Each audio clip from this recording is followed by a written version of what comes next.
This week on Not Another Shooting Show. He still develops a lisp when he's drunk. Why are 2011 people the worst? Nevada. I need some Ozempic and steroids. You're like Uncle Rico trying to throw the football over the mountain, dude. He's Jeff King. I'm Andy Erickson. This is Not Another Shooting Show. We go to Washington, D.C., where police have identified the... Oh, wait. This is not the story I thought it was. What? What the hell? This is not the story I copied and pasted. Oh, okay. Oh, no. It was, okay. So the video thing, it loaded a new story. I had the right story. It was just fucking TV news websites. God damn, I hate them. All right. It's still Washington, D.C., where a man called police and said he was the victim of an armed robbery, but police said the Virginian actually accidentally shot himself. Jaden Isaiah Alamudi, who's 19, of Manassas, told police that he was robbed and shot in the hand by unknown men around 7:48 a.m. on Tuesday. This, according to the Prince William County Police Department. Investigators said that Alamudi was not robbed, but instead was holding a gun when it fired. Shot himself accidentally in the hand, according to the police. Officers say there were 2 loaded guns, unsecured and accessible to a child, in the home on a street in Manassas. Alamuadi faces charges including reckless handling, shooting into an occupied dwelling, child neglect, allowing access to a firearm by children, and filing a false police report. He was taken to the hospital for treatment. No other injuries or property damage was reported. Well, how else was he supposed to go to the hospital and not get in trouble? I mean, fair enough. I mean, if you accidentally shoot yourself, are you gonna maybe take that chance? I mean, as we always say, you just say you clean your gun. Like, well, this is also in a place where, well, wait, he was in Virginia. There are a lot more. Wait, was it in Virginia or was he in D.C.? Where did it happen? Prince William County. It's in Manassas. That's in Virginia. Yeah. Virginia is better than Maryland when it comes to, having a pistol when you're not supposed to, but maybe being 19 was a problem too. I don't know. Anyway. Well, being 19 was a problem. Child neglect was a problem. Yes. Allowing access to a child, filing a false police report. Those were the problems. Well, I mean, when my dad shot himself in the hand, I don't believe the cops were ever called. I never heard anything about that. Like the cops had to show up at the hospital because like he and mom just hopped in the car and drove up to Sioux Falls and went to the emergency room. Like that's pretty much all that happened. So I never heard that. They always say on TV shows like, oh, law enforcement is going to be called if it looks like a gunshot wound. But I suppose, I don't know, maybe sometimes they don't. Anyway, we have a guest on the show this week. You would know him as the humble Marksman. I'm celebrating by cracking a bottle of Blanton's. David Blanton. He has himself currently muted. Welcome to the show, David. Thanks for coming on. What's going on, fellas? How are you this evening? I'm actually tired. I'm tired, boss. I'm tired, boss. It was hot again here. It wasn't Texas hot, but it was warm. And my son and I were out all day long and doing a lot of shooting stuff, not shooting matches. Jeff shot a match today. Is it match weekend in Texas, David? There were matches. I mean, the 250th was yesterday, so there were some matches on that, but I mean, it was darn near 100 degrees one of the first days we're getting up that high. So I just familyed real hard and America'd real hard rather than shoot matches this weekend. Yeah, I was kind of the same way. There was Are you a fireworks person? I watch fireworks, but I'm not like the guy like, hey, let's do this. It's going to be awesome. Hold my beer. Yeah. Well, you never hold the beer. Like, you got to do it with beer. No, you do it with beer in hand. That's how, like a real man. Yeah, that's how it's done. I was at... I made sure that the children didn't hurt themselves with fireworks, but... well, that's the job, too. I was at a 4th of July party last night with my wife, and one of the host's daughters came out, and they're like, we found some sparklers, and she's trying to light it, and she's like, it's not lighting. And I look over and start laughing my ass off because she's lighting a punk, and it's not. sparkling because it's a punk, not a lighter, or it's not a sparkler. But anyway, so I've got the next gun for you to review, David. Oh yeah, what's that? This is gonna be You're gonna love it. You're gonna love this idea. It's the Uberty Cattleman's in 9mm. Is that a 9mm revolver? Or Yes, is sir. Okay. And it came with a 357 cylinder as well. That's actually pretty cool. It was really cool. That's something that's really cool, but nobody's going to watch a video on. Like well, I suppose. Yeah. Well, maybe like 4 people. My son would watch the video on that if you did a video on it. Well, I could loan you the gun, and you can do the video. And he and like 3 other people will watch the video. Yeah, it's interesting because I think everybody's burned out just because everybody's like pumped their, as many models out of their guns as they can. And they put all the comps and all the ports and everything. And everybody's just kind of exhausted with like, it's just another thing. Yeah. And they're right. It is just another thing. So. But no, we found this thing at Shields like, I don't know, 3-4 weeks ago. And my son had his birthday and Christmas money he'd been saving up earmarked for. He was actually already saving up for a car. He's 13. Whoa. You get to drive at 14 in South Dakota after 6 months. Yeah. I was driving like 3 weeks after my 14th birthday on a restricted license, but now you have to wait 6 months or a year after you get your learner's permit. It's slightly more restricted, but it's still way more than most states. But anyway, he was already saving for a car, but then we found this revolver. He's really into single action and cowboy stuff, and he wears a cowboy hat. He loves going to rodeos. He's going with my wife and daughter to Texas in a couple of weeks for some visitation thing I don't want to go to at Baylor. But he's like all about going.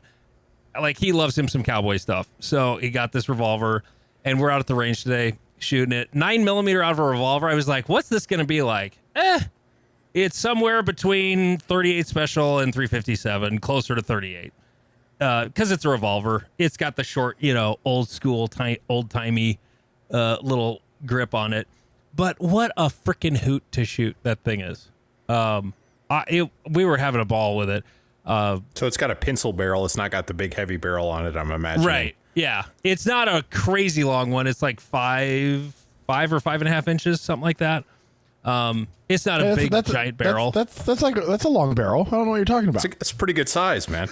Well, I'm proud of my little wiener. But it's not like it's not quite as short as like the Doc Holliday. I can't remember what that Colt was that was for the fast draws, but those were still like 4-inch guns or 4.5 or something like that. I've learned way more about single action revolvers in the last 2 weeks than I ever thought I would know. But no, we had a blast. It was maybe you can give us some train facts after that. It was less fun with 357, but no. And then meanwhile, he would take his turn shooting, like practicing his quick draw, and then I would hate myself practicing USPSA shit. And in the process of doing that, I actually pulled out the tax sport today, Jeff. Yeah, tax sport bros. I was tax sport broing it, and oh god, that gun's so much easier to shoot than a Glock. It's fucking ridiculous. It's so much easier. Like, that's fantastic. I just shot like a completely fast pair, like probably a 18 or 19 split at a partial that was like 12, 13 yards away. And they're like alpha close Charlie, just whack, whack, whack, whack, just throwing bullets all over the place. Like it's not challenging at all. You're never going to make Team Glock if you keep being non-committal like this. I know, but that's the thing. It's the ADHD in him. He can't commit to anything. I have a hard time. Plus, those guys are all like way fucking. I'm old enough to be all of their dads. So yeah, you would look like hello, fellow high schoolers. Yeah, oh for sure. It's like I'm starting to feel a little weird about it. So, I don't know what I'm gonna. Really, shoot it, you should use all the Gen Z slang when you talk to them. That way you can relate to them. Oh, yeah, I say 6'7" all the time, and they laugh. Oh, God, I fucking hate it. Oh. Fucking hate it with all of my heart. That I have not kicked you in person yet annoys me. What's funny is my kids still think it's funny. Like, most kids have moved on from it. It was never funny. It was just, like, at least the 669 and 420 had, like, meanings when we said them. 6-7 literally has no meaning. Anyways, I'm yelling at clouds. Yes. Damn you, grass! How dare you, bro? You shot a match today, Jeff. Your club just had a major, and now you got a club match the weekend after. How fun is that? Oh God, like I am shooting it out. It was good. There was getting new guys to understand the etiquettes can be a little difficult sometimes. But good. We're not going to talk about shooting. Sweet. Okay. What happened? Right. Trying to get 2011 bros to actually like reset is annoying, and I spent the entire day, like literally first stage, I was like, hey guys, there's 4 people out here resetting in a squad of 12. Get the fuck out here. Like we are not starting that this early. And overall, I learned, I don't know, my squad had a lot of weird shit that went on. My shooting up until the last stage was okay. I'm still not like in love with my tac sports. Like Oh, so you were tac sport broing it today? I was tac sport broing it today. And unfortunately on the last stage, my tac sports decided that they needed to choke. And it was some ammo issue that weren't fully going into battery, and like had to fucking smash them open to get the round out, and it was a whole thing. And so not a great end of the day, but overall they were fine. I don't think I choked on any reloads. Well, you shouldn't. No, you have a magwell now. Well, you can miss a magwell. It happens. Sometimes you try putting the other hole.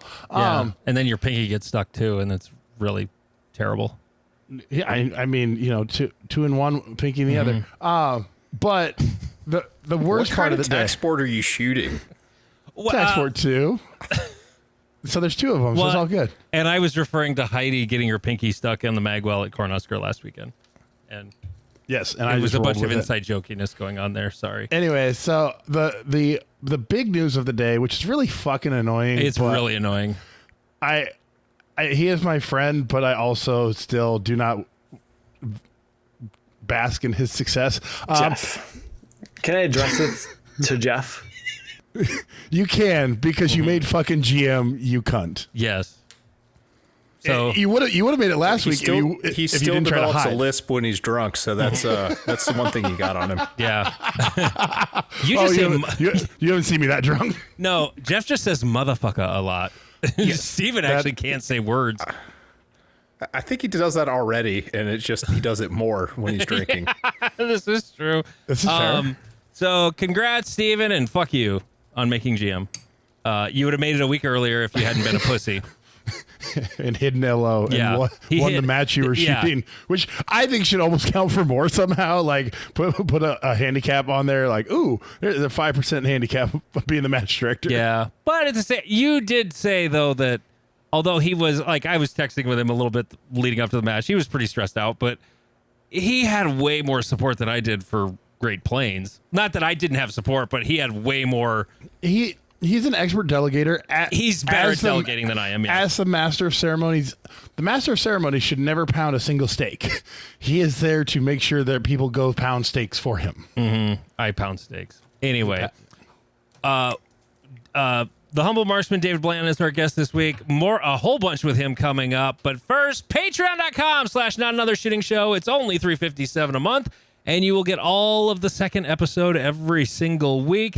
I've got one 407 comp left in green. I've got some 507 comps, and we got snazzy new t-shirts up at notanothershootingshow.com. We have a fledgling YouTube channel, Not Another Shooting Show on YouTube. Go subscribe and like and watch videos until the end. I hear that helps. r/NASS on Reddit. That's where we talk about crazy shit. MW Activewear, the finest jerseys you can get for your match anywhere. Rushmore State Championship is coming up this weekend out in Rapid City at that snazzy new range. The Cops match, charity match, where you get mulligans and you get to screw your buddy over. July 26th at Ankeny, Iowa. Illinois section, August 15th and 16th in Havana, Illinois. And Minnesota section, August 29th and 30th at Forest Lake. Boom! So, David Blanton, humble marksman. You are a YouTuber extraordinary. Well, you're not a full-time YouTuber, like... You have a job, right? Oh, yeah. Yeah, So- no, definitely. I could be a poor single man on my YouTube revenue, but that's about it. But Not you're having a family. you have like sort of a reasonable schedule. What do you do? Like a video every week, every 2 weeks, something like that? Yeah, I try and do a video and sometimes a short a week. It depends. I don't know how much time I've got for it. But keeping it to a video a week seems to be a manageable amount of effort. So that's usually what it is. And you've kind of got a system for that down at this point. I mean, how long have you been doing it? Oh, good grief. I mean, it depends. There's been several eras. So like initially just starting to make videos was started in roughly 2016, back when the only way that like there was no Instagram. And if you wanted to show your buddies your match video, the only way to do it and the only way to, store video online for free was YouTube. So that's how it started, was just, recording USPSA matches and putting them on YouTube back in 2016.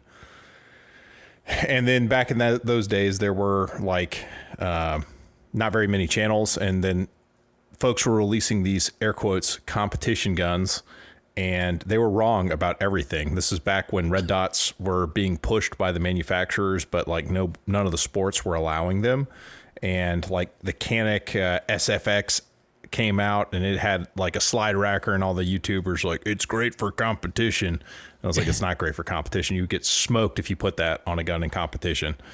And so I was like, okay, I'm gonna make some of these videos, and I'm gonna talk about it from a competition standpoint. And so I did for a while.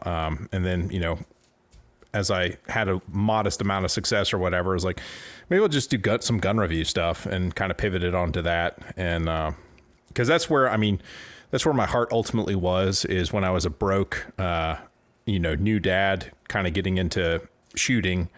And like, I really thought that the equipment was going to be this like differentiator, and I really wanted to know like the technical, like what's it do?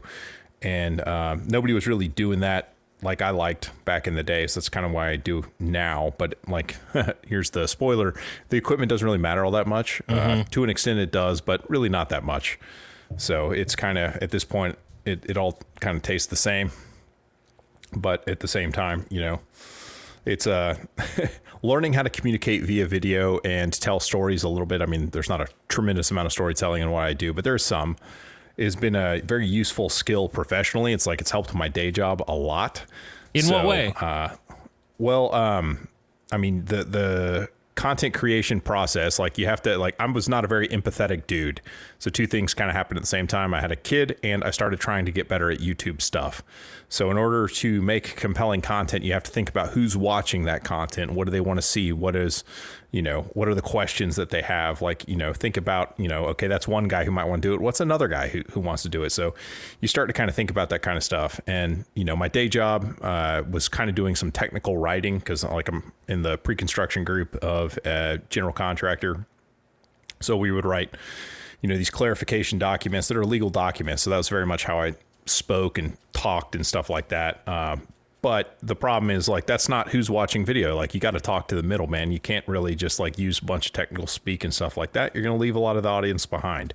So then I had to learn how to take technical stuff and kind of distill it down into a more manageable, bite that people could understand, and make that, make sure they understand what you're trying to say and why it's important or not important, and all that way. So I developed empathy through that, and then basically like the ability to summarize, because initially when you want to sit down and do a piece of content, specifically on like a piece on a gun or something like that, you want to talk about every single thing. You want to talk about the mag catch. You want to talk about like where the texture stops, and like the checkering on this weird, on this right. hammer spur is just phenomenal. Look what they did here. Yeah. And then you realize nobody cares about that. Yeah. And so then like beginning to be empathetic to what people actually care about, and not saying everything, just the stuff that matters. Because realistically, they're only going to watch about 30 to maybe 50% if you're good of your video on average.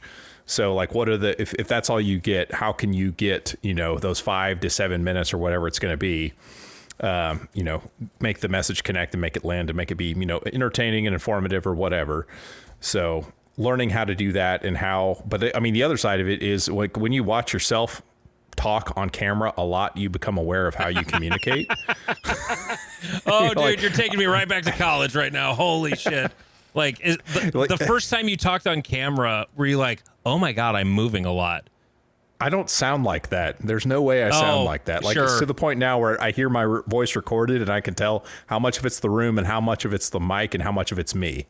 You know, I understand what I sound like on recording stuff, but most people, when they're not used to it, they're like, "There's no way I sound like that. I sound terrible." It's like, yeah, we all sound terrible, but it's not resonating inside your head. Hey, I'm right here. The video part was like, I was doing college radio primarily, and then I had to, as part of the major, I had to do TV stuff. And the first time I took a turn, I was doing weather for the, KBHU TV news. And if you move around a little bit, like a lot of your videos when you're in your little studio there, you've got kind of a tight one shot on yourself. If you move your head much in that, it looks like you're fucking headbanging to heavy metal. And that was the part that was so hard for me because I'm just sort of a naturally fidgety person, and I couldn't sit still. Like, sit still. Stop. Anyway. So Jeff asked the question because I'm not sure what you mean by this. Oh, so my understanding from the Guntube world, and I don't know if you could, well, I guess you have to consider yourself a gun tuber, but there's so many different realms of it. How did you break the algorithm? Because every gun tuber is always bitching that YouTube hates you, but you seem to have grinded your way to a reasonable level. Did you do something special? I mean, some of it's time on the platform, honestly. I mean, if you think about it, every time you post a video, it's an opportunity to get impressions and get, convert viewers into subscribers potentially.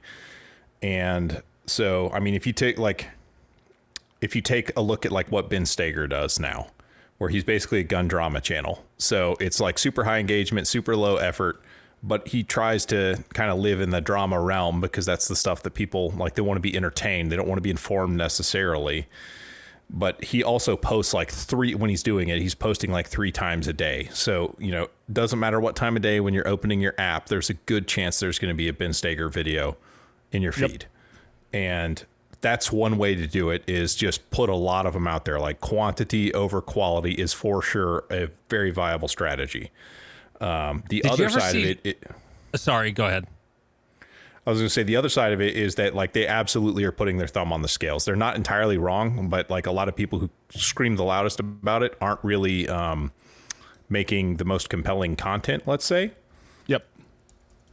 And so it's kind of some A, some B. But the other side is true because like I was on a call, and there's only one now, but there used to be 2. There were only 2 people in all of YouTube who were like special program or partner managers for gun-related content, all of the gun-related content. Oh, Jesus. And obviously there's not that much, but they also don't only do gun stuff. They also do all of the right-wing politics stuff as well. And there was just 2 of them, and one of them recently quit. Yeah. Oh, that's... So not good. But it's very difficult now. And, I was talking to Brian Conley. I don't know how true this is, but he knows everybody. And he talked to somebody who's over at Meta, who's friendly with somebody at YouTube.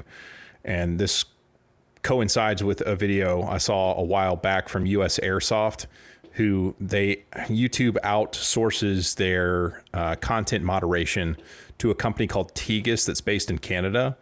Yep. And so somebody who works for Tegus basically answered a bunch of his questions and basically confirmed that they absolutely have their thumb on the scale of how basically anything male coded and sort of right wing leaning is heavily down ranked versus if the algorithm just went nuts. Like, they absolutely push narrative on the platform. It's a bunch of Canadians doing it. So there's that. Yeah. Cause I don't know if you follow Scene Arsenal at all.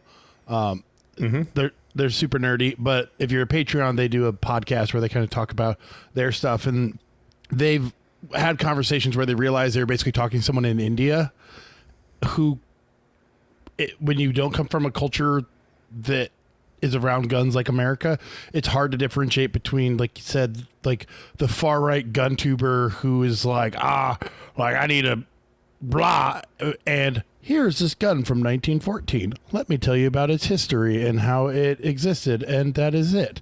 and they don't differentiate because they don't care. bad gun. Right. They come from a culture where gun equal bad or gun equal military or gun equal like criminal. And so they don't necessarily care that it's like, oh no, this is like super educational. This one's being a dipshit. But that's well, it goes even further than that. When red dots were first this is like 2018 through probably like 2020, they would demonetize videos under modified guns, even though their policy was written up explicitly to say that, you know, sights are okay. Sights and optical devices are okay. But if you put a red dot on a pistol, because the people doing the content moderation had no idea what the hell they were looking at, they're like, that's modified, zap it. So it's the rules are very selectively enforced, and you get hammered for no reason, and then they confirm that it's bad, even though it's just like, I know more about this than you do. I understand even though I can't see the full policy, what you're trying to do. And I can tell you, like, on good authority that you're wrong, but you don't get that opportunity. No, it's a classic. You can't even call the company because the number ain't listed. So fuck it. Yes. No, I haven't been able to buy Facebook ads for my shooting instruction business, like for permit classes, since like 2017. They nuked me back then, and every time they keep trying to get me to buy ads, and then when I try, then they say, sorry, you can't, because we nuked your ability to do that, and it cannot be reviewed. And I've seen plenty of stuff how Meta is way more lenient when it comes to gun content and, you know, ads and stuff and whatnot, but it's like, nope, you got banned from buying ads back in 2017 or 18, whenever the hell it was, so you can never do it ever again. Meanwhile, the guys who do it in town here all can. But David, I don't know what I did. Have you noticed a shift? Because, okay, I've made Is who I Guntube am. dying? Well, hopefully parts of it. But did you see a change from, let's call it 2025 to now versus 2020 to 2024? Was there like a distinct like holy shit, or am I misreading the situation?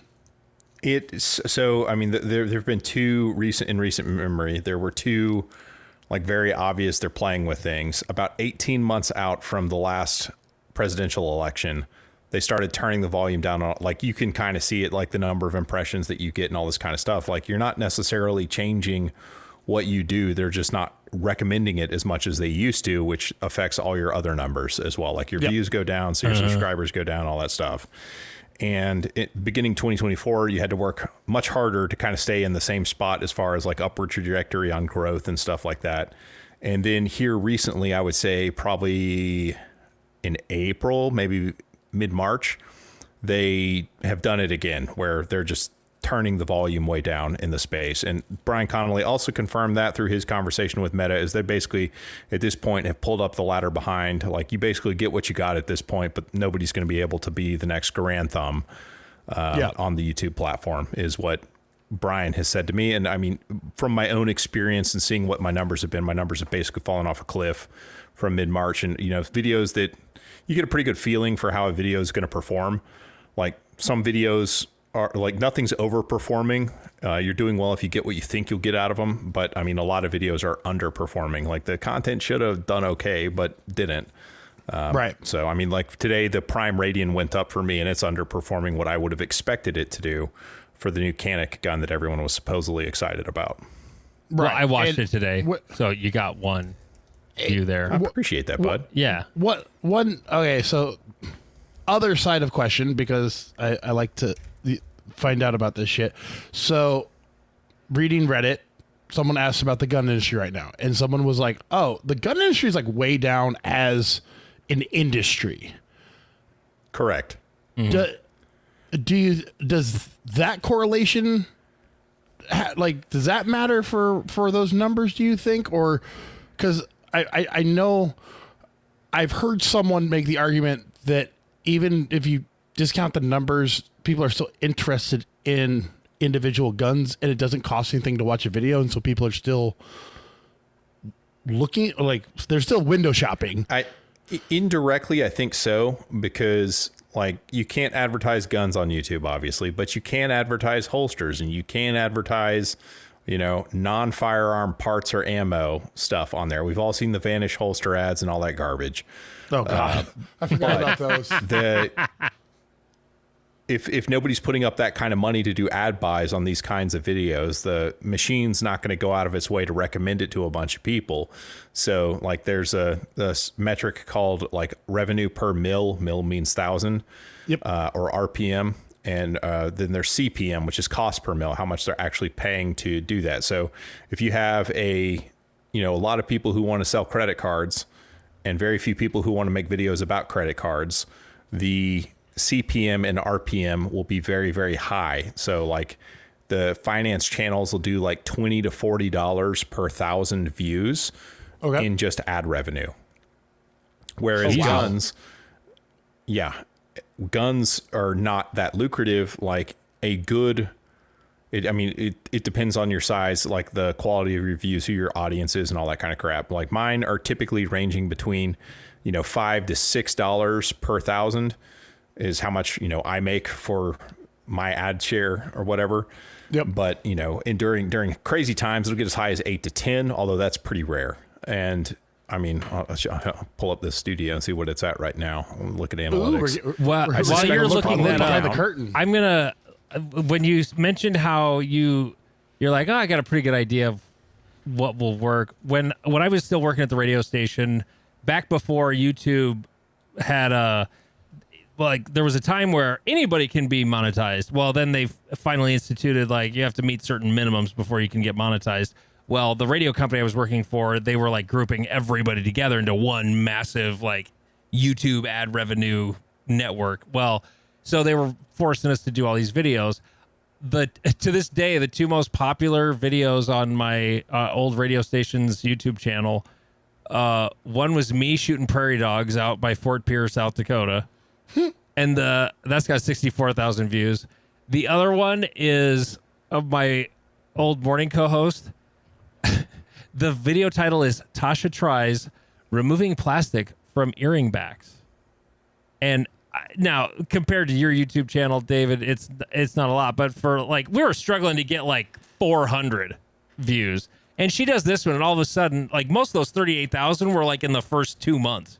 It was just for some dumb reason, this thing took off, and this other thing that, is really clever and smart and well produced doesn't do shit. It's sometimes like that. Yeah. I mean, It's not any different on my side. Sometimes what you think would be successful isn't.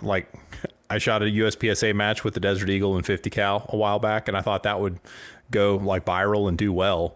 But it didn't. It did well for me, but it didn't go where I thought it was going to go. Yeah. And then randomly some short will pop off and get 1 million views. And you're just a super low effort short that makes no sense. Okay, whatever. Yep. What's the most watched video of yours that you're why the fuck did this many people watch it?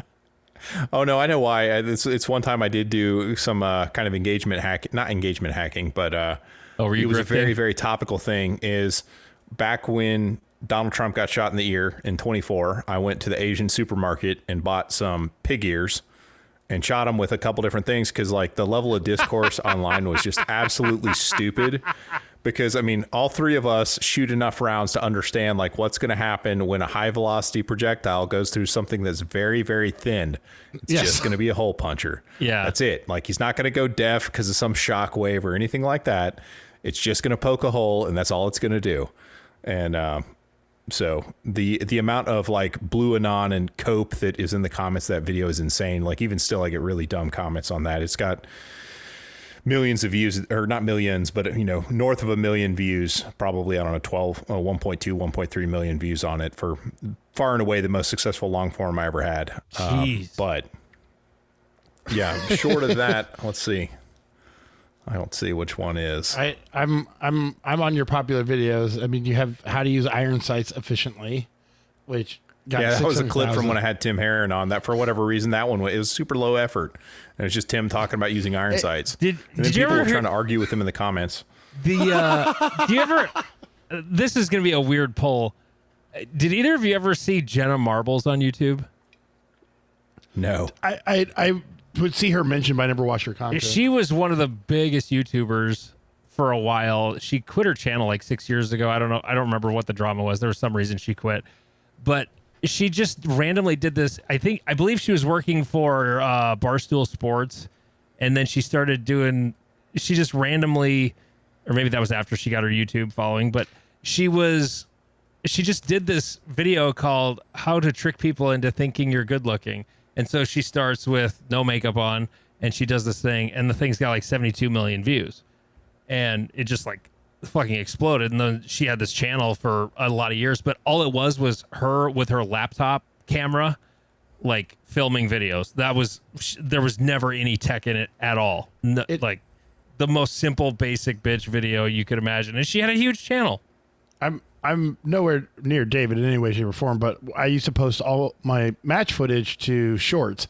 One short got 1 million views or 800,000 views, and it's a basic ass steel pro-am stage that I had a malfunction on and still did well on. Oh, but falling steel is way more fun to watch than shooting holes in cardboard. It is.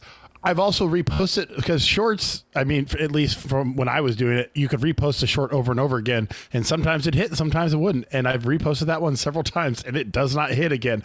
The viralness of something is not logical. It hits the right trend and the right people. And then the algorithm goes, fuck it. People are watching this. Let me show it to some other people. And then it builds from there. And like you're saying, once you're in the algorithm, you're in the pipeline, life is good. All my videos were getting, or my shorts were getting like 10,000 views and 30,000 views. I was like, this is awesome. And then I got out of the algorithm and it went back to like 1,000 views. I was like, this is stupid. I don't want to anymore. I'm gonna completely change the subject because when I was driving down to Omaha 2 Fridays ago, I don't remember what you texted me about, David.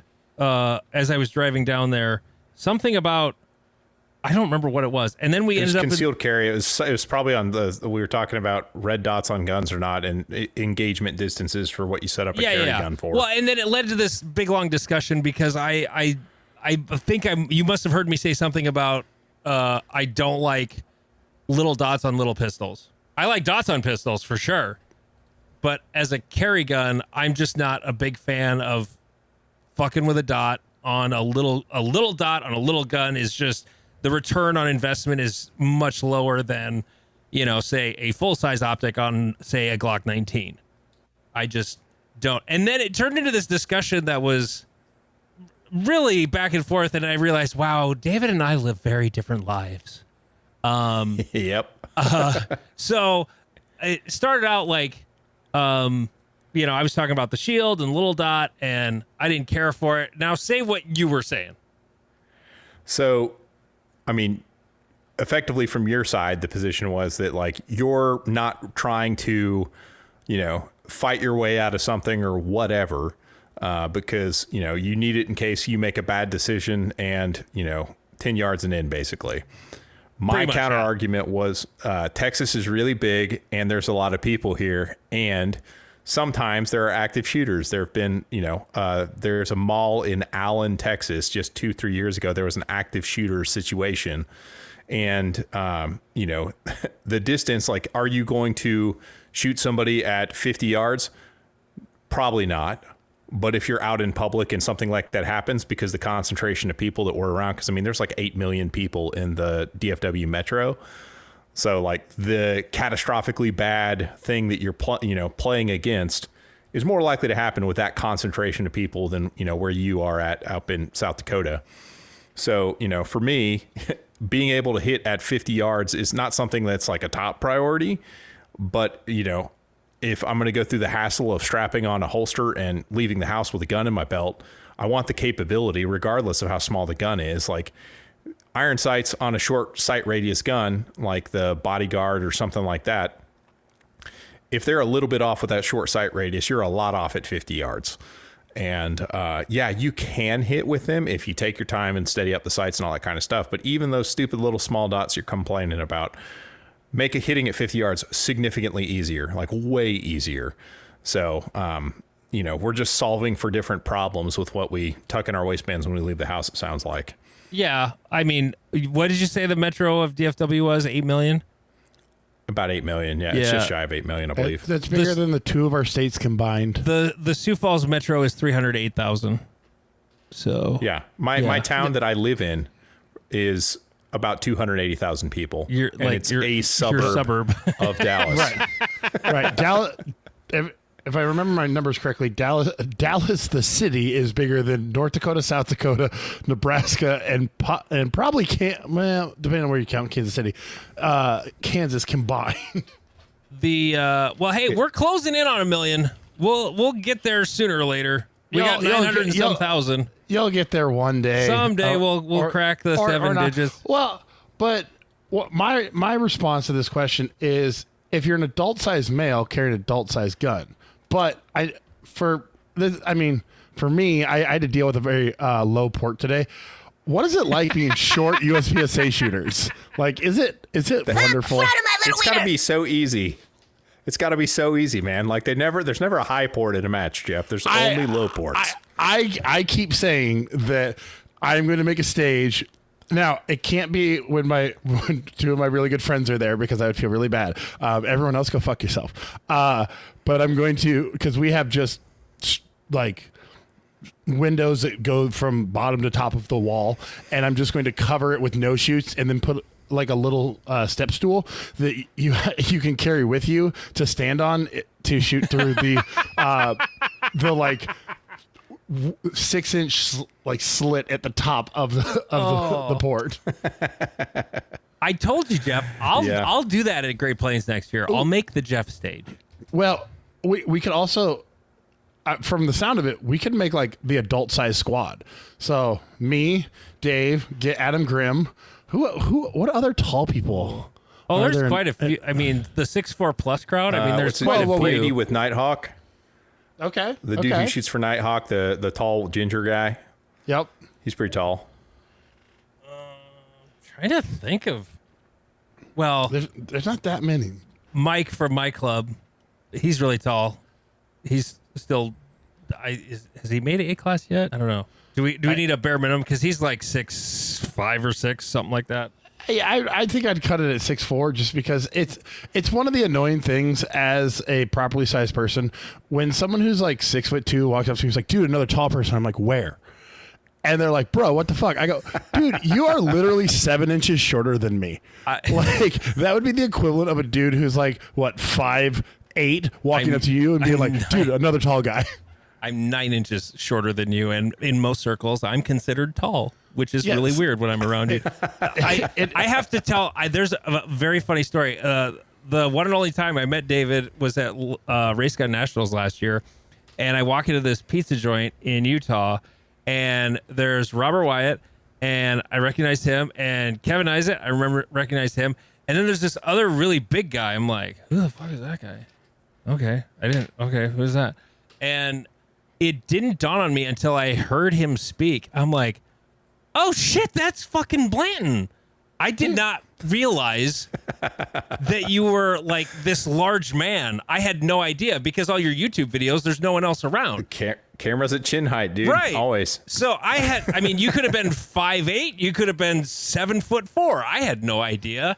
And I was just like, oh shit. That's always the way it happens at matches too. Like, very rarely does somebody see me and recognize me. It's like after they've shot with me or half day, like, you sound really familiar. And I'm like, go ahead. Yeah. We don't know what's coming next. Usually when people fool me and there's somebody I should recognize, it's usually because they're wearing sunglasses. He was indoors. He wasn't even wearing sunglasses at the time. Like, there was like no excuse.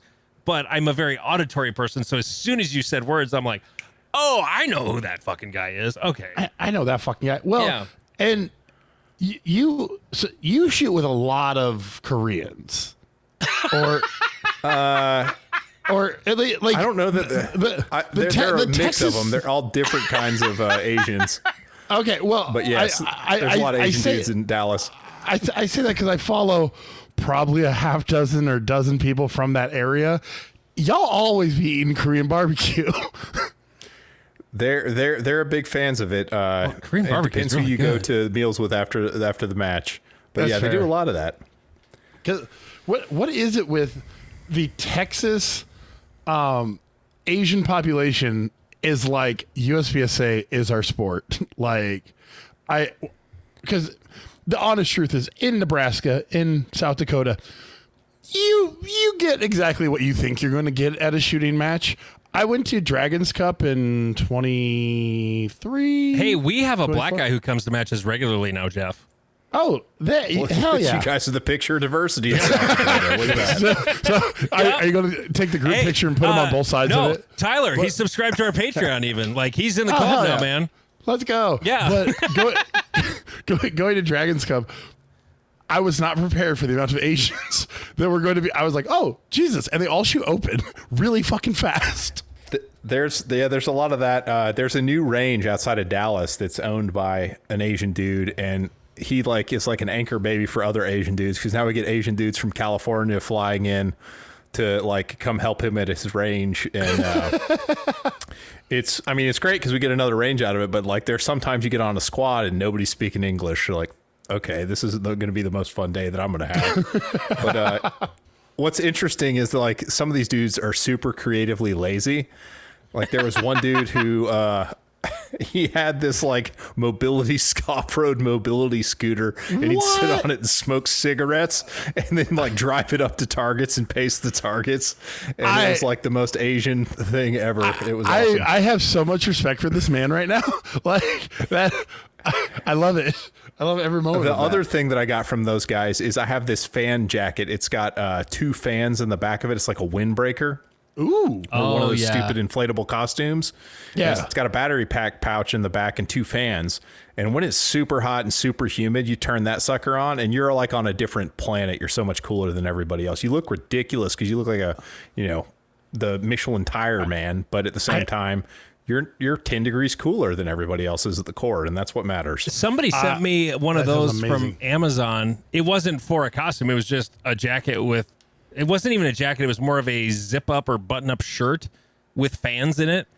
After I had been walking around, it was I think it was somebody I ran into at Cornhusker, because I was ROing with a butt fan in like the whole day. And it's amazing to just have that breeze blown down your crack all day long when it's really hot and humid. It's amazing. But it was like, I'm willing to spend a certain amount of money on something stupid like that, but $80 is kind of out of that window. I'm telling you, dude, especially in Texas in the high summer, that's the only way to fly. And when it's super humid, it almost doesn't matter, because like the big problem when it's super humid is that like your moisture just gathers in your shirt and you get hotter because you have this like, trapping all the heat next to your body. It feels good. But now that you got air moving, you're actually drying off and like getting the benefit of evaporative cooling from your sweat a little bit. It's a significant advantage versus not having it. I didn't have it when I shot the Alabama match a couple weeks ago because the forecast called for rain all day on the day we were shooting, and then it didn't rain. It was just hot and humid from all the other days it had rained, and I didn't have my stupid jacket, and I was sad about it. One thing that's good. I'm currently looking at them on Amazon. Yeah, just spend the money, dude. Behind the mag brush and the up Lula, it's the best thing you can have on the range. The thing is, up here when it gets really hot, like if it's going to be hot out in Rapid City next weekend, the wind is going to be blowing pretty hard, usually, especially out there. Like Area 3, everything was blown over last year. So usually when it's super hot, there's a strong south wind. Usually, not always, but most of the time. That was the case at Cornhusker a couple of weeks ago. It was really hot, but there was also like a steady south wind. So, and our miserable hot is far more short-lived than it is in Texas. I know. It's like it can be miserable, but it doesn't last as long as it does down there, because it's basically like the Texas all winter. Summer for you. Yeah. Yeah, you guys spend more time indoors then than you do probably January, February, March. Yeah, it's super mild winters. I mean, usually like there's a month where it's down around and below freezing, but the other 2 months of winter. We know all about when it hits freezing for you, because they shut off our energy up here. Yeah, because they're like, hey, you guys know how to deal with this, so fucking deal with it. But those you guys damn have Texans, fireplaces and shit.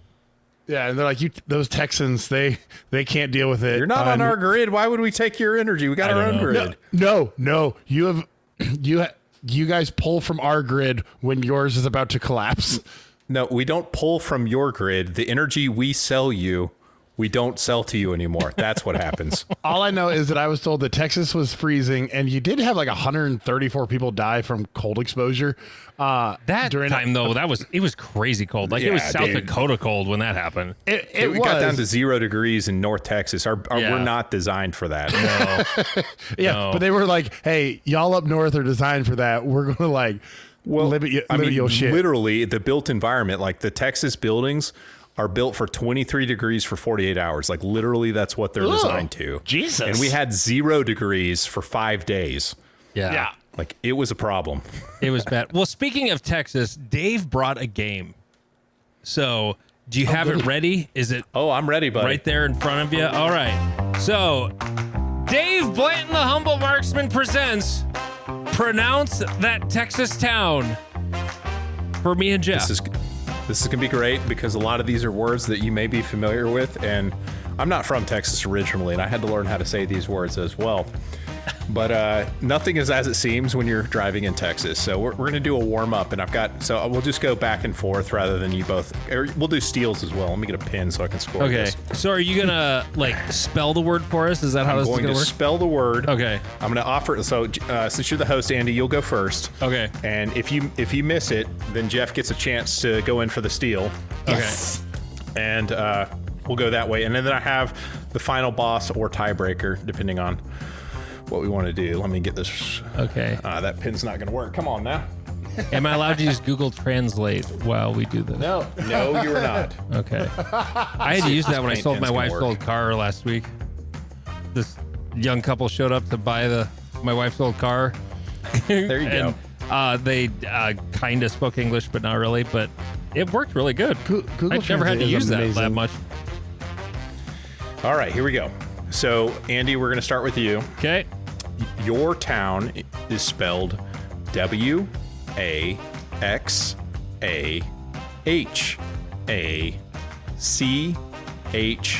WAXAHACHIE. I'm sorry. I was typing it into the browser. And You're not allowed to look it up. but you can write it down. It created a different. Okay, was it WAXAHACHIE? That's it. Okay. I'm going to go with Waxahachie. That's incorrect. Jeff for the steal. Fuck, 'cause that's what I thought it was too. Waxahachie? Waxahachie. You were close, but Okay, that's okay, incorrect. okay. What did I say? You said Waxahachie, which is how everyone says it when they read it because we all speak English, but that's not how we say it in Texas. Not wax. Okay. All right, Jeff, this one is Yeah. yours. This one's a little more straightforward, and I think you're going to get it.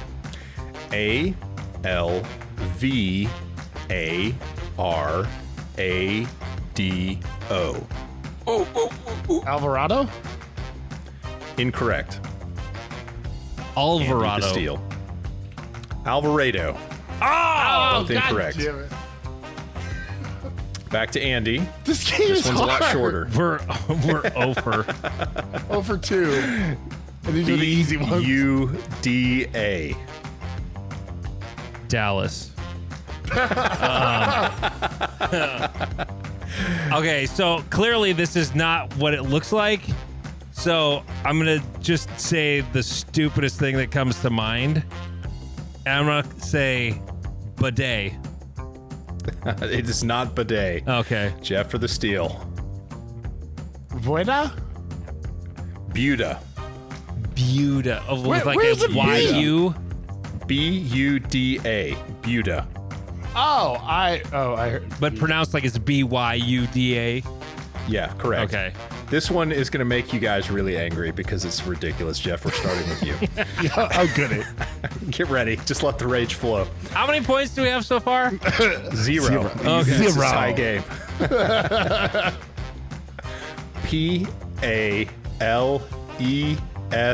PALESTINE. God damn it. Go ahead, Jeff. Palestine. That's incorrect. Andy for the steal. So if I'm not mistaken, isn't this where Adrian Peterson's from? Former Minnesota Viking. Well, say it. Maybe. Yeah, it is. That is where he's from. That's where he was born. I believe it is pronounced Palestine. That is correct. Yes! We have our first point on the board. If it wasn't for Adrian Peterson playing for the Vikings, I never would have known that. Well done. That one made me angry when I first learned it. This one's going to make y'all real angry because it's the dumbest one on the list. All right, Andy, you can secure your lead further if you could pronounce, this is an easy one, you're going to think, Greennville.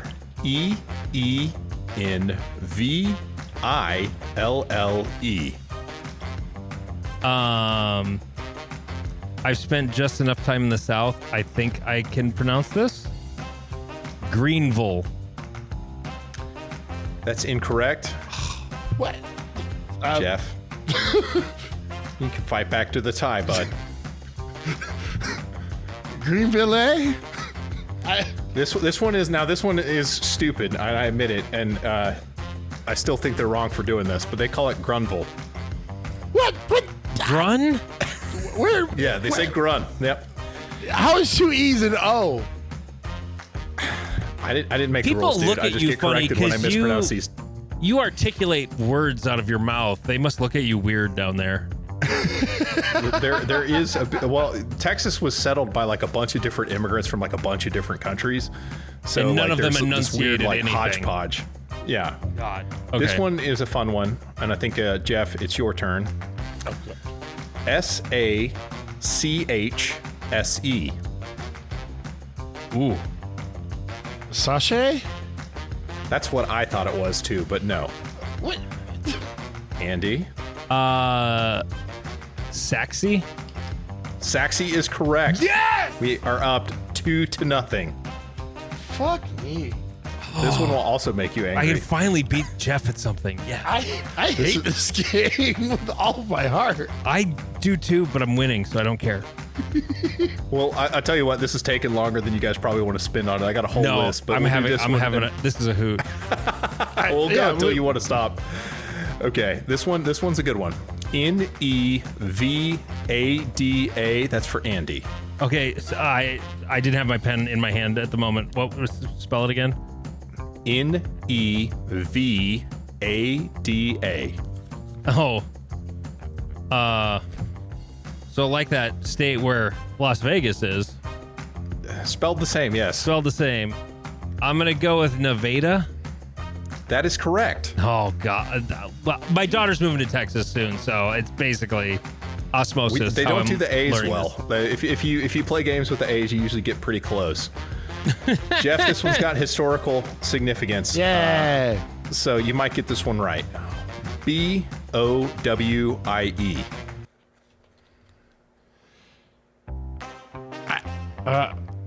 B as in boy, OWIE. It's not Bowie. It is not Bowie. Andy?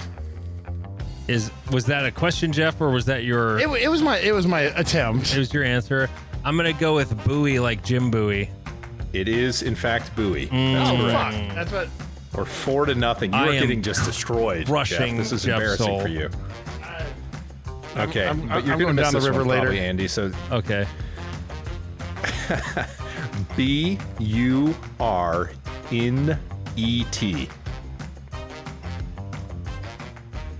Burn it. It is burn it, actually. Very well done. I'm starting to speak like a Texan. This is a tough one, Jeff. You're not going to do well on this. Okay. MANOR. Manor. It is Manor. Manor. Yes. Fucked. Not a shutout. That's all I care about. Wow. I thought it was gonna be manure,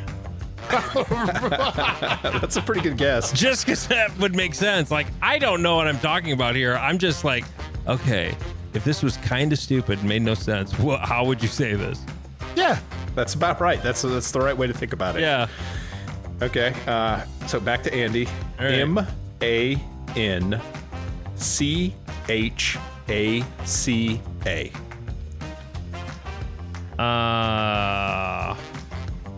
Wow.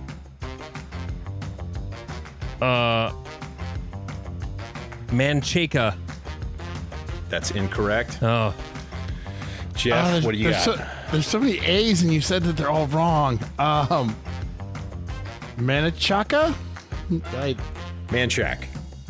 wow. Just Manchac. Oh, I deserve That's the it. hard one with that lead. That's hard. that's what she said. Okay, Jeff. Here's another. This is a tough one as well. Boerne.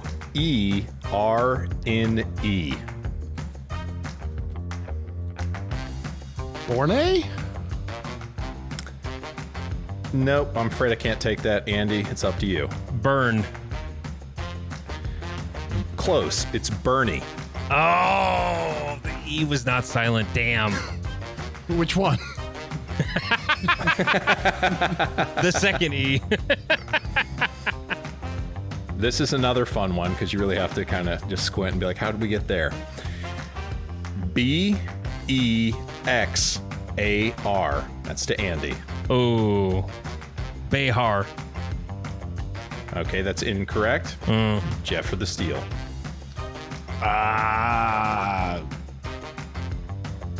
Bear. It is Bear. Oh Yes! my God! That's correct. Oh, your hint helped a lot. I was like, that X is just there for reasons. Wow. So, Jeff, you got an opportunity to claw back here, bud. So it's going to be a familiar one with all of us being shooters. S-A-L-A-D-O. Salado. Incorrect. No. Damn it! Andy. In Texas, I bet that's pronounced Salado. That is how they say it in Texas. Damn it. Yep. So all the Arizona people are wrong. It's not Rio Salado. It's Rio Salado. Yeah. Okay, I've got two tiebreakers that we didn't get into. If you guys want these Might as ones, well. Might as well. I'll just throw it out there and you guys can jump in if you think you got it. This one's going to take a second.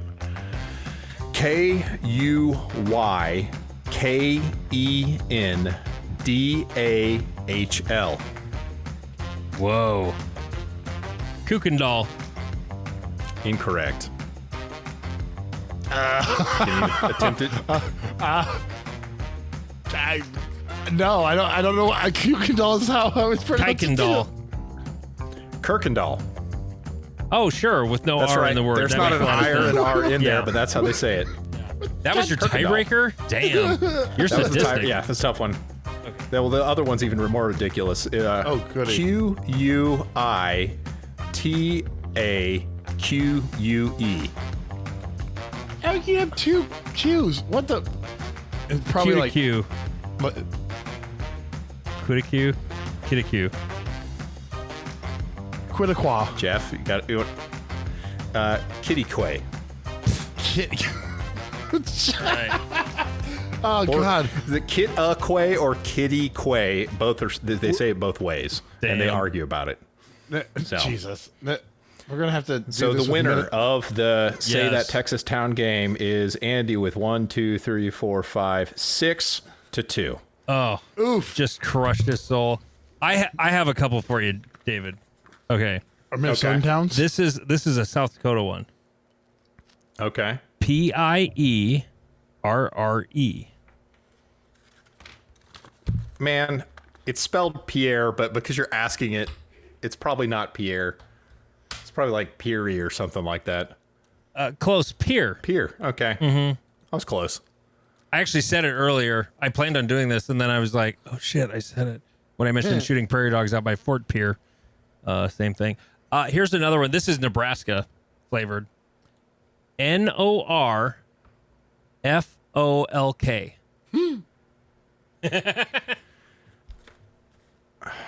I know there's the way you would say it if it was not in this part of the country, which is probably not the way y'all say it. So I'm going to say Norfolk.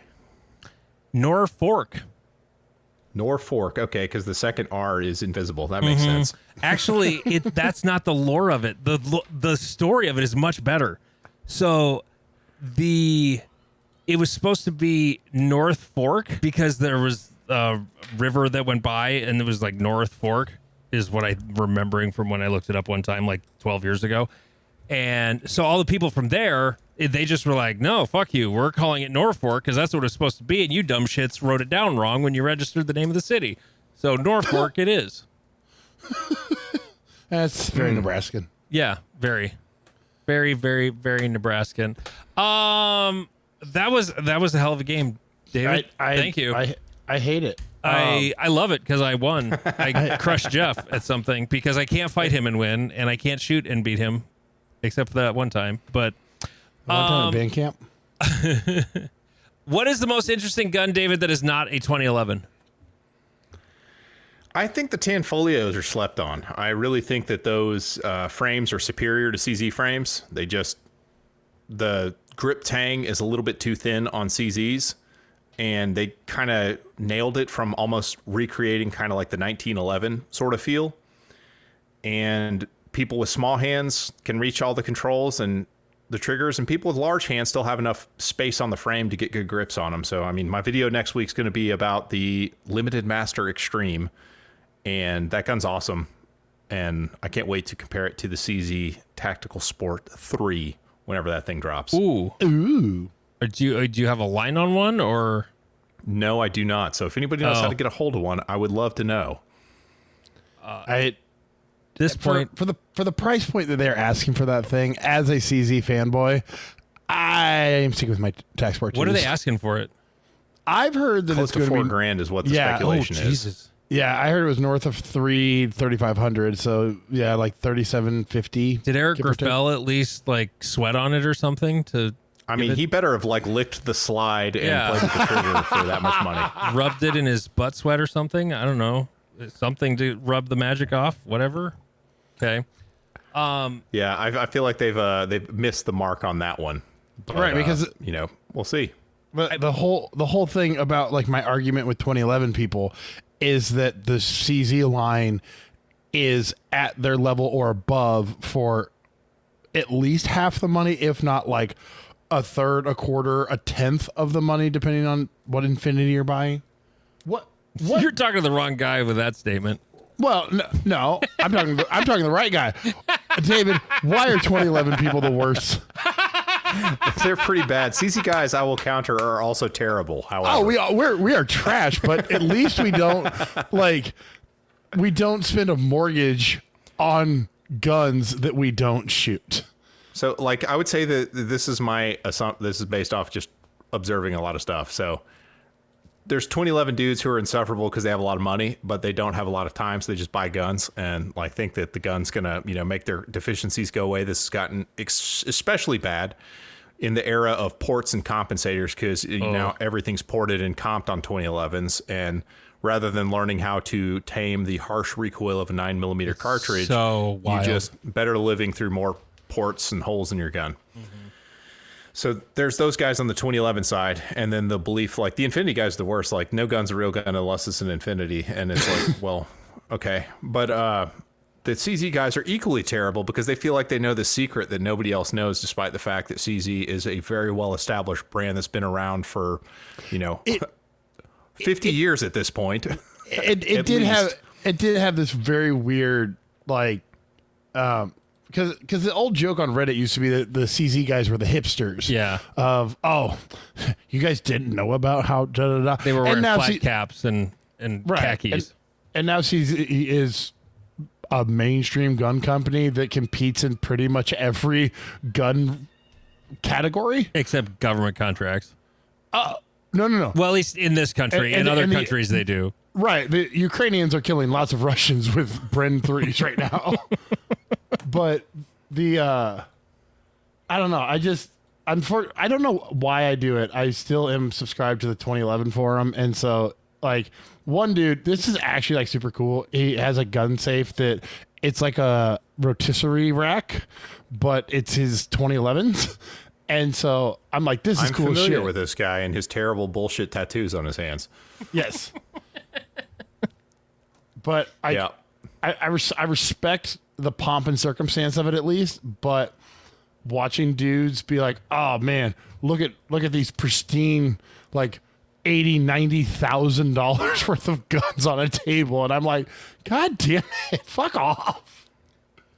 I get it. And I mean, they always have really nice watches or their cars in the pictures as well. Oh yeah, it's gonna.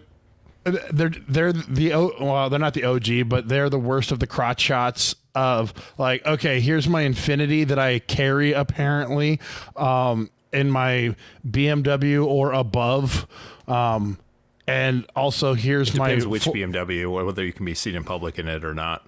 Correct. And here's my $40,000 Rolex that I wear out day to day. It's my EDC. It's my EDC. You need a $10,000 gun to protect your $40,000 watch. Yeah. And then that's the knucklehead that gets their gun taken away from them because they were carrying it behind them instead in a place where they could actually retain the thing. Yeah, our 2011 is one of the worst. Like, I keep tabs on that place as well because doing content, like, those are some of the people who watch it. So it's just, it's really irritating. And then, like, some dude wants to argue with me sometimes. This happened recently where this guy was, like, countermanding what, you know, I said about this thing. And I was like, okay, this is a he said, she said thing. And, you know, who's saying what? You know, I put it on the table like, you know, I'm an accomplished competition shooter and I have experience on all of the guns we're talking about. You have none.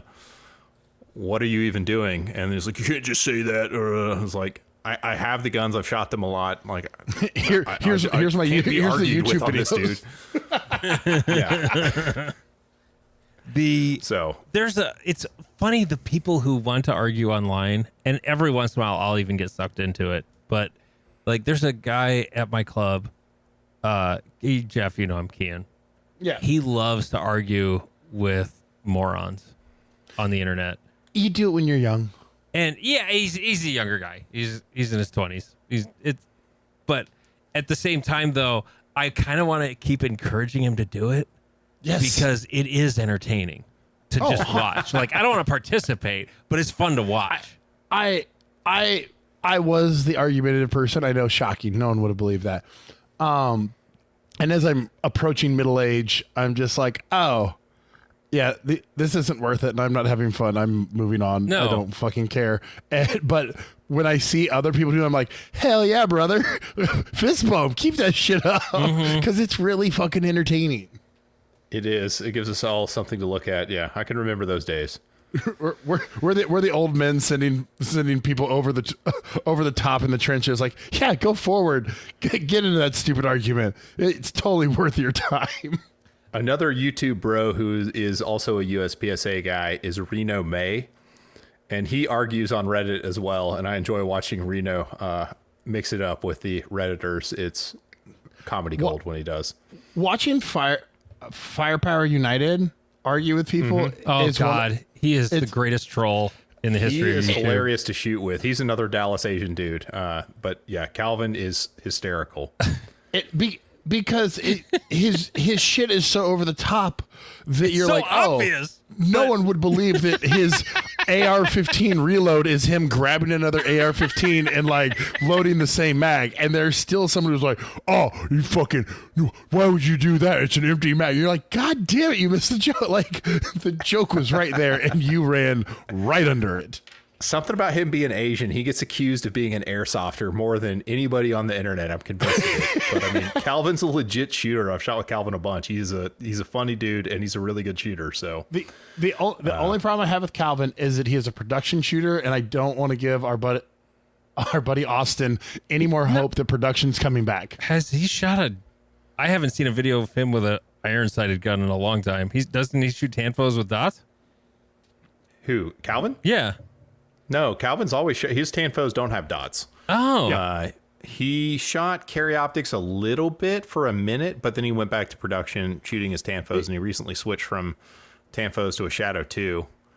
So, because he tried to go to open, and it lasted like 3 videos before he's like, here's all the malfunctions. Have a good time in open. Yeah, that's right. That was my experience. I bought a Honcho. I learned my lesson with that, and I was like, I hate this, and I never want to do this ever again. You've shot a little open, haven't you, David? Yeah, I shot open for like 4 years. And why do you not now? So I bought a Masterpiece Arms open gun, and I thought it was awesome. It shot better than my Bulls, which is true. It's flatter, but it developed an issue. Like before going to nationals, I had 2,000 rounds through the gun and everything was good. No problems.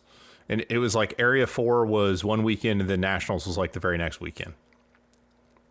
So at Area 4, on the very first stage, in the last position, I shoot at a target and the slide lock, like hard locks open, just way open. And because their books are really full, the open gun that I ordered, you know, with twice as much time and should have showed up to have a backup gun, didn't show up.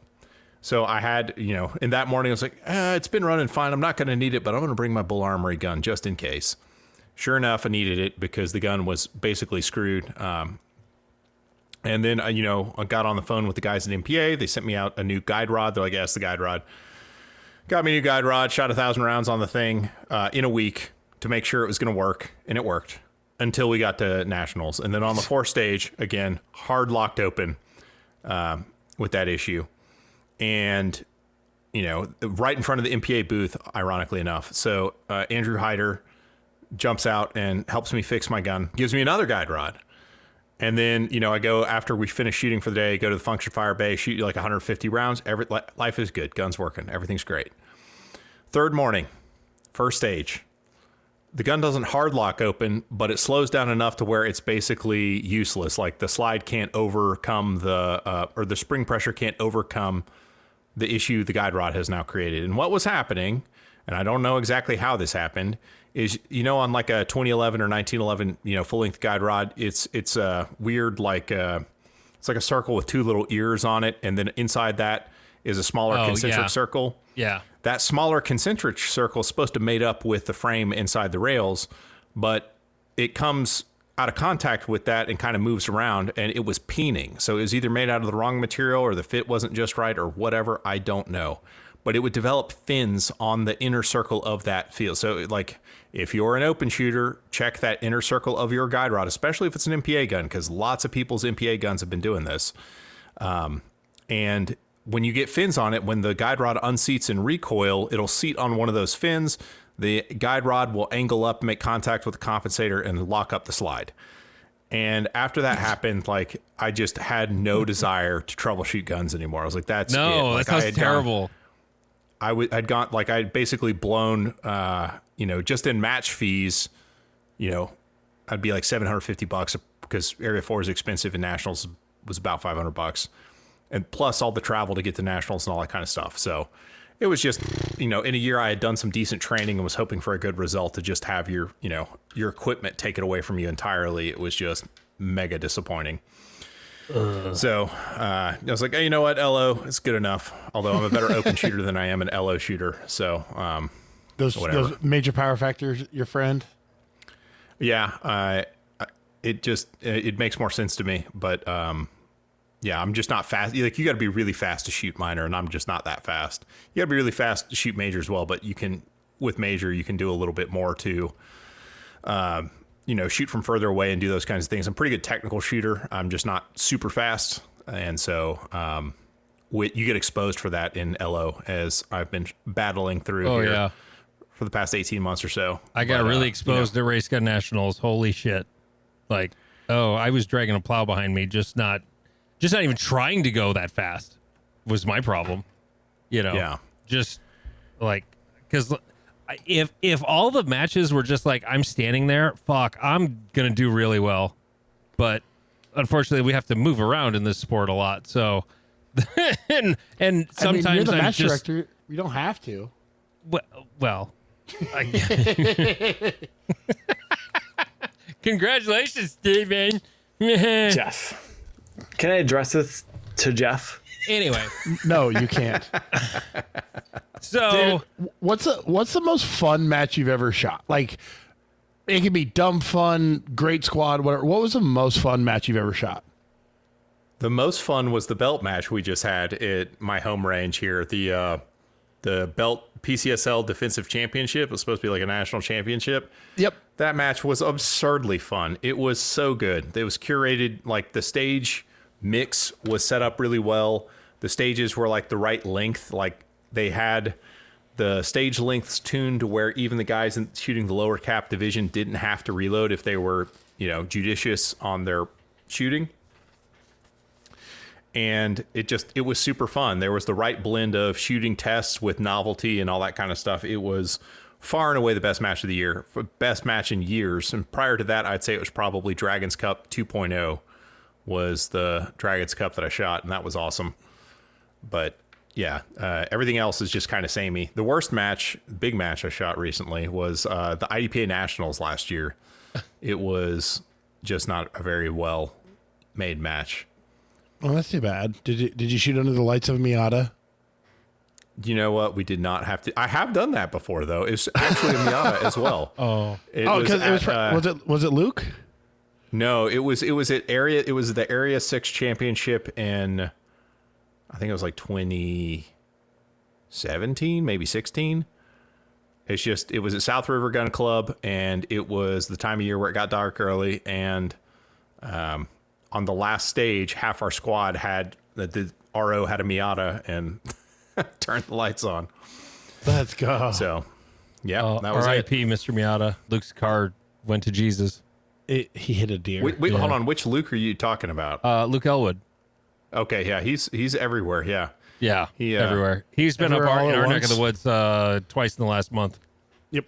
Yeah, I saw him at that match, the Hunter match, and then when I was in Alabama for the Alabama State Championship, he was an RO there. I'm like, what the hell are you doing here, man? And then I heard he was up in y'all's neck of the woods for 2 matches. Yep. And just like, what do you do, dude? Yeah. Well, and so was Marino. Mike Moreno was up here. I saw Moreno yesterday. Yeah. No, it was fun talking to him on that last episode about like the difference in flavor between the matches down there and the matches up here, and like the 2 majors he shot at had short courses, and you guys don't really do that down there. You're missing out. They're a ball. Agreed. Short courses are so fun. Like that was part of why the Hunter match was so fun, is they did have some short round count stages that were. It's a good blend, and like if you think about it from a user experience, like the dude shooting the matches, like a stage of 32 rounds is fun. 10 stages of 32 rounds is not fun, because resetting a 32 round stage is a pain in the ass, especially if there's a lot of steel far away. Mm-hmm. So therefore, make the stages shorter and don't use super far away steel on every single stage, and the reset will be faster and we'll get out of there sooner. And that's what everybody wants. Like they want to shoot just enough match and get out of there. They don't want to hang out till it's like 6 o'clock at night. I mean, that's not what we're trying to do. If anybody around the country is interested in a match that has always done short courses well, Iowa section, and they have room left in that match. Usually they do not this time of year, but Iowa section, because of their range, they have to do short courses with big courses because they only have 5 bays, but they're big bays, so they double them all up. And then it's a 2-day match, but like each schedule shoots all day. So I traditionally shoot Saturday. Jeff usually shoots Sunday, and I get drunker, and he gets more drunk too. Although that time I beat you at the Iowa section, though, that one time back in high school, glory days. You're like Uncle Rico trying to throw the football over the mountain. Yep. Oh God, Andy, Uncle Rico Erickson, let's go. Mm-hmm. I'm not sure what's worse, Uncle Rico or John Correa, that I've been called. I mean, you take the John Correa thing way more seriously than anyone else, but I would say Uncle Rico, even chubby, I'm better looking than him. I just am. I mean, he's gotten on that Ozempic and some steroids, so like I need some Ozempic and steroids because discipline is not working. I support it. I support pharmaceuticals. What? Oh hell yeah! One question. One more question that I have. What's the annoying part about being semi-famous? Because no offense, you're not Ian McCullum. You go random places and you're like, oh, sure. But you're famous. What's an annoying part? Well, it's the wrong kind of famous where I can get recognized maybe in a gun store, probably on a shooting range, but never ever in public. Like maybe twice that's happened. That's not annoying though. I mean, it doesn't really matter because realistically, I'm just dude. If you talk to me, I'll talk to you. It's not a big deal. But the funniest thing that happened was at that IDPA Nationals last year. There was this, so the Chinese contingent, there's a big Chinese contingent of shooters that comes to IDPA every year. Oh, And interesting. so all of the Chinese guys had like come up to me before the match. We were talking. It was great. And so one of the Chinese women come up to me and in broken English is like, will you take a picture? And I thought she was a suit because they all took pictures with me. I thought they wanted to take a picture with me. Right. And I was like, oh, yeah, absolutely. Where do you want to go? And then she hands me the camera so that I could take a picture of her with her friends.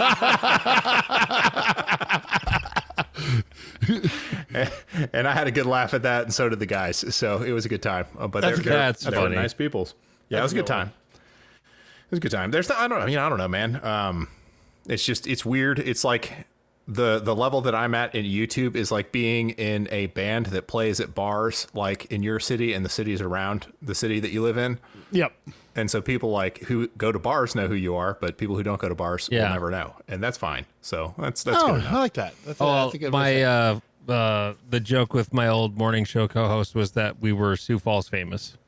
Outside of the city of Sioux Falls, nobody knows who the fuck we are, and because she would go out a lot, like she would go out downtown. She was single. She was 9 years younger than me. She got recognized all over the place. Like you couldn't go anywhere. Plus she had a super distinct voice and laugh. Just stood out like a sore thumb if you heard her or saw her, even on the radio.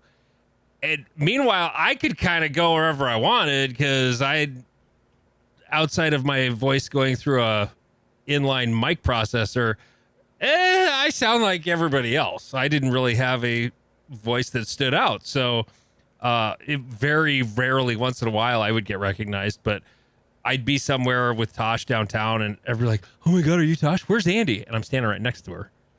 Like, this is fucking bullshit. I'm right here. I'm bitch. important, don't you know? Yeah. Anyway. Well. Nice. David, this was a good time. We got to have you on again. Yeah, absolutely. It was a good time. Very good time. Next time I'll do the game. Okay, fair enough. We'll have to do Name That Gun or something. Didn't we have another game, Jeff? What was the other game we did? Name That Gun is the only one I remember. That's the only one I remember off the top of my head. There was another one. I was going to come back at him with like Minnesotan names or towns. Just all of the consonants. But South Dakota's outside of Pierre, it's just whatever. Minnesota, there's a lot of Lakota and Dakota names up there that get Minnesota, really challenging. Wisconsin's got the same. Yeah. The problem is I wouldn't know how to pronounce those. So not even close. We'll have handful on the same. Minneapolis. That's how it is. Minneapolis. Well, David, thank you so much for joining us tonight. It was a good time. He is Jeff King. I'm Andy Erickson. This is Not Another Shooting Show.